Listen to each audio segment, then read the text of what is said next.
Hello friends, ഇത് നമ്മുടെ pipe line വേണ്ടിയിട്ട് ഇപ്പോൾ എല്ലായിടത്തുള്ളൊരു കണക്ഷൻ കൊടുക്കുന്നില്ലേ, അതിന് വേണ്ടിയിട്ട് നമ്മൾ റോഡ് പൊളിച്ചിട്ടതാണ്. പൈപ്പ് ലൈനൊക്കെ തന്നു. പൈപ്പ് ലൈൻ കിട്ടിയതിന് ശേഷമുള്ള റോഡിൻ്റെ ഒരു ദയനീയമായ അവസ്ഥയാണ് ഈ കാണുന്നത്. റോഡ് ഏതാ തോട് ഏതാ എന്നറിയാൻ പറ്റാത്ത ദയനീയമായിട്ടുള്ളൊരു അവസ്ഥയാണ് ഇത്.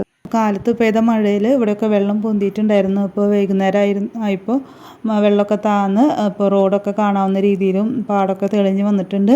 നാളെയും വിദ്യാഭ്യാസ സ്ഥാപനങ്ങൾക്ക് തൃശ്ശൂർ ജില്ലയിലൊക്കെ അവധി പ്രഖ്യാപിച്ചിട്ടുണ്ട്.